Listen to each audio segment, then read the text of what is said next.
Bonjour et bienvenue dans cette vidéo. Je vais vous présenter l'actualité du Barça aujourd'hui, en ce vendredi 14 juillet 2023. Si vous êtes nouveau sur la chaîne, ici je parle généralement de l'actualité du Barça. Donc n'hésite pas à t'abonner, et appuyer sur le bouton j'aime pour me soutenir. Voici mon compte TikTok, pour les intéressés. Merci, et commençons.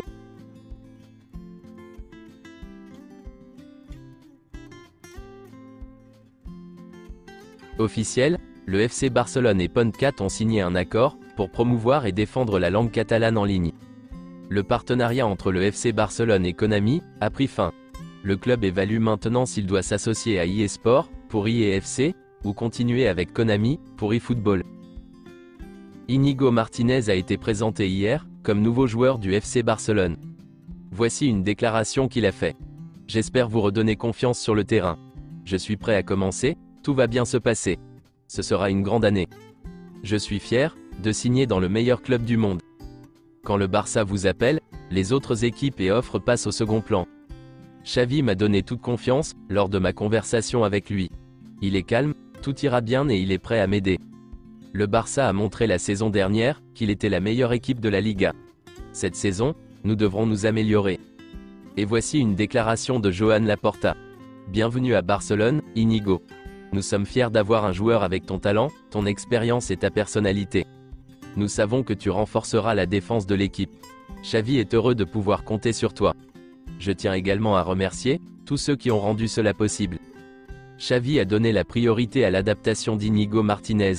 Il attend de l'arrière central qu'il s'adapte rapidement au club et au style de jeu. Laporta a fait une interview, et voici quelques déclarations. Arda Güler? Nous avions un accord avec le joueur, et nous étions prêts à payer 17,5 millions d'euros à Fenerbahçe. Mais d'autres clubs sont arrivés, comme le Real Madrid, et ont payé beaucoup plus. C'est à ce moment-là que nous avons pensé qu'il ne fallait pas entrer dans une guerre d'enchères.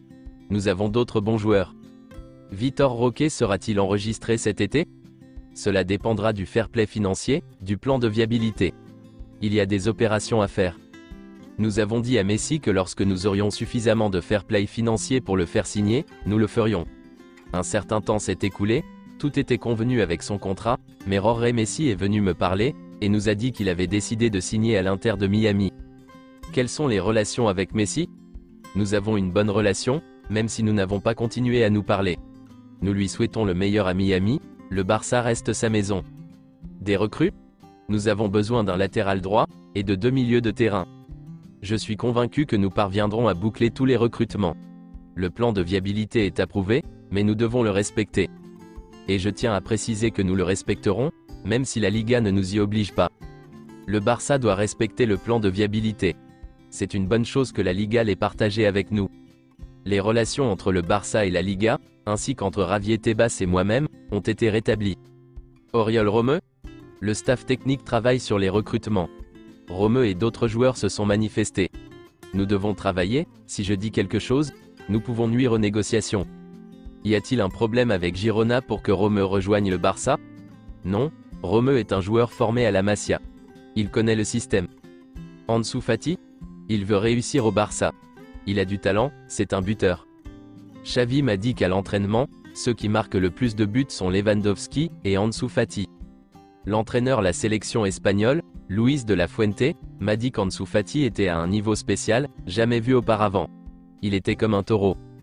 Ansu Fati veut rester au Barça, et Xavi est déterminé à lui donner plus d'opportunités. Voici une déclaration d'André Curie, l'agent de Vitor Roque.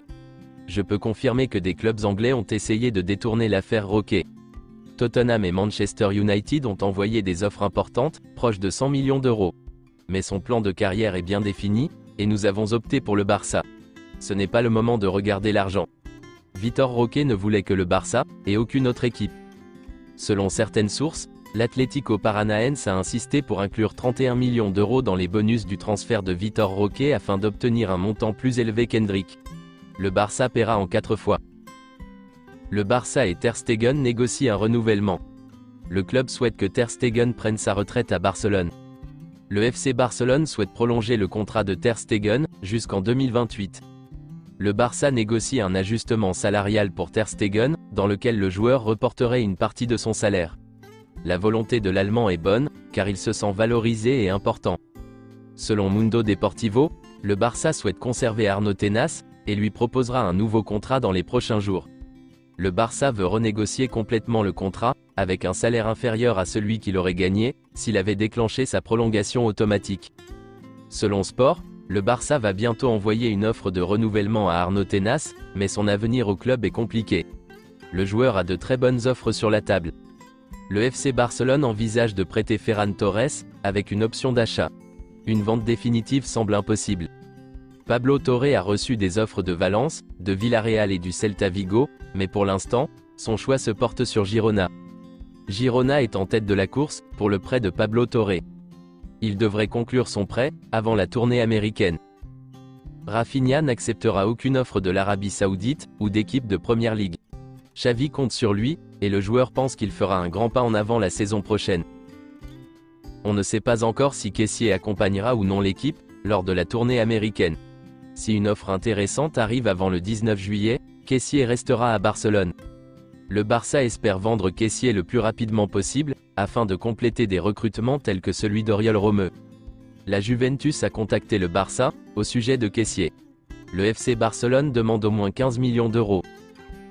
Le Barça est prêt à répondre au prix demandé par Oriol Romeu, qui est de 8 millions d'euros, mais souhaite le diviser en une indemnité de transfert, avec des bonus raisonnables. Les bonnes relations avec Girona pourraient faciliter les négociations. Selon les dernières nouvelles, le FC Barcelone est intéressé par la signature de l'Équatorien Ossar Zambrano, âgé de 19 ans. Il s'agit d'un jeune pivot, qui joue pour LDU Quito. Les discussions se poursuivront cette semaine. LDU Quito s'attend à ce que le Barça lui fasse une offre, qui le convainc. Ils attendent également de se réserver un pourcentage, sur une future vente. C'est l'agent de Ronald Araujo, qui a proposé Oscar Zambrano au FC Barcelone. Le FC Barcelone dispose de rapports très positifs sur Ossar Zambrano. Cependant, le club recherche un pivot de performance immédiate, mais l'Équatorien pourrait arriver pour renforcer le Barça athlétique. C'est tout pour aujourd'hui, et merci d'avoir suivi la vidéo. Mettez un j'aime si la vidéo vous a plu, et n'hésitez pas à vous abonner, pour ne pas manquer les prochaines vidéos. Merci et à bientôt.